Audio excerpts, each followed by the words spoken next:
ஒரு மாணவி பாலியல் வன்கொடுமைக்கு உள்ளாக்கப்பட்டிருக்காங்க. இந்த கொடுமை எதை பிரதிபலிக்க அப்படின்னா தமிழ்நாட்டுல சட்ட ஒழுங்கா இருந்தாலும் சரி, மாணவர்களுக்கு பாதுகாப்பா இருந்தாலும் சரி, எதுலையுமே ஒரு பாதுகாப்பு இந்த அரசு வழங்கல. குறிப்பா பார்த்தோம்னா குச்ச பின்னணியோ உடனே சொல்லிட்டு தமிழக காவல்துறை உயர்கல்வித்துறை அமைச்சர் அவர் ஒரு ஸ்டேட்மெண்ட் கொடுக்கிறாரு.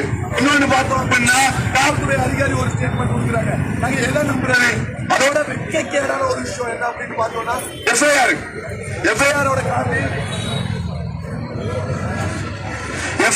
காப்பி வெளியே லீக் ஆயிருக்கு. அது ஒரு மிக கேவலமான ஒரு விஷயம். ஒரு எந்த கேஸ்ல வெளியே எஃப்ஐஆர் போலாமா போகக்கூடாதுன்னு தெரியுமா தெரியணுமா? இது எதை இன்டைரக்டா இதே போல நீங்க சொன்னீங்க என்ன பண்ணுவோம் அப்படின்னா உடனடியா நாங்க உங்களோட கேஸ் எல்லாம் வெளியேக்குவோம், உங்களோட டீட்டெயில வெளியே சொல்லுவோம், உங்களோட மான மரியாதை எல்லாம் நாங்க தடுப்போம் அப்படிங்கிற ஒரு கேவலமான செயலா தமிழக அரசு இருக்கு. இதே இவர முதலமைச்சராக அவர் சொல்றாரு, நாங்க ஆட்சிக்கு வந்தோம் அப்படின்னா நாங்க தனியா நீதிமன்றம் அமைப்போம், பெண்களுக்கு பாலியல் வழக்குகளுக்காக நாங்க நீதிமன்றம் அமைப்போம் அப்படிலாம் வந்து சொல்லிட்டு இருந்தாங்க. இன்னைக்கு பார்த்தோம் அப்படின்னா அதுல ஒரு துணி இல்ல. தமிழக முதலமைச்சர் இதுக்கு ஒரு அறிக்கை விட்டுருக்காரா? விடவே இல்லை. வெறும் வெட்கக்கேடு. தமிழ்நாட்டுல ஏதாவது ஒரு பிரச்சனை இருந்துச்சுன்னா உடனே வந்துருவாங்க மகளிர் ஆணையமா. தமிழ்நாட்டுல மகளிர் ஆணையம் இருக்கா இல்லையா? எங்க போச்சு? அதுல திடீர் போராளிகள்லாம் நிறைய பேர் வருவாங்க. இந்த சூர்யா, ஜோதிகா அப்படின்ட்டு அமீர் இவங்கெல்லாம் வந்து சமூகத்துல மணிப்பூர்லயும் பீகார்லயும்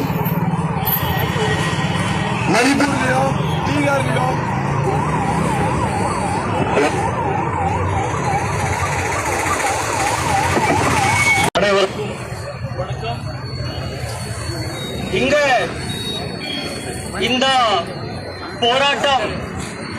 போராட்டம் வந்து கன்னியாகுமரியில இப்ப வந்து நடக்கும் போது இது கன்னியாகுமரியோட மக்களோட போராட்டம் கிடையாது.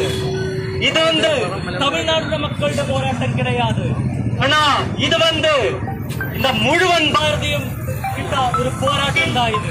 அந்த முழுவன் பாரதியரும் இன்னும் வந்து எஸ்டர்டே ഇന്നലെ வந்து ഹൈദരാബാദ് സെൻട്രൽ യൂണിവേഴ്സിറ്റിയിലോ പോരാട്ടം ചെയ്താൽ ഈ പെൺകുട്ടിക്ക് ന്യായം കിടക്കുന്നതുക്ക് ഹൈദരാബാദ് സെൻട്രൽ യൂണിവേഴ്സിറ്റിയിലോ പോരാട്ടം ചെയ്തു, ഡൽഹി യൂണിവേഴ്സിറ്റിയിലോ പോരാട്ടം ഇപ്പൊ வந்து തമിഴ്നാട് അവരുടെ മുന്നാളിൽ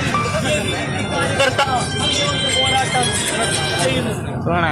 இதுதான் ஏபிவிபி இந்த இதுக்கு முன்னாடி நமக்கு எல்லாருக்கும் தெரியும் லாவண்யாடை இஷ்யூல என்ன நடந்தாச்சு. அதுக்கப்புறம் இந்த நெக்ஸ்ட் இஷ்யூ தானே இங்க அண்ணா யூனிவர்சிட்டி கேம்பஸ் உள்ள நடக்கிற லோ அண்ட் ஆர்டர் சிஸ்டம் இருக்கா?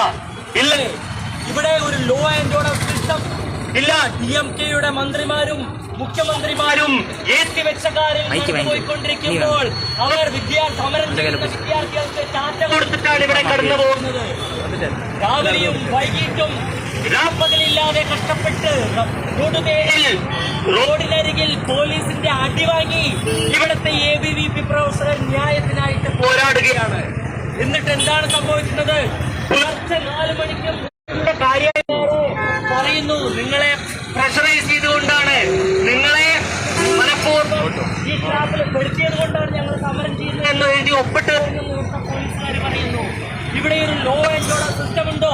എഫ്ഐആറിന്റെ കോപ്പി തന്നെ പുറത്തേക്ക് ലീക്ക് ചെയ്തപ്പെട്ടപ്പോൾ തന്നെ നമുക്ക് എല്ലാവർക്കും മനസ്സിലായി ഇവിടെ ഒരു ലോ ആൻഡ് ഓർഡർ സിസ്റ്റം തന്നെ ഇല്ല. ഡിഎംകെയുടെ എല്ലാ നേതാക്കളും എത്ര നേതാക്കളാണ് എന്നാണ് ഇനി വരുന്ന ദിവസം നമ്മൾ അന്വേഷിക്കേണ്ടത്. എബിവിപിയുടെ പോരാട്ടം ഇന്നിവിടെ നിൽക്കാൻ പോകുന്നതല്ല.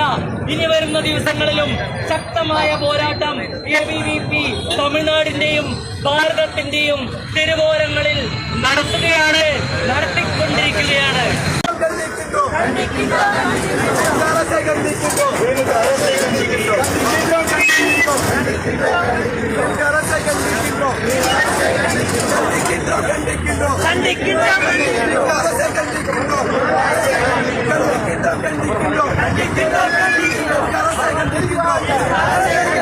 விடுதலை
Shakti!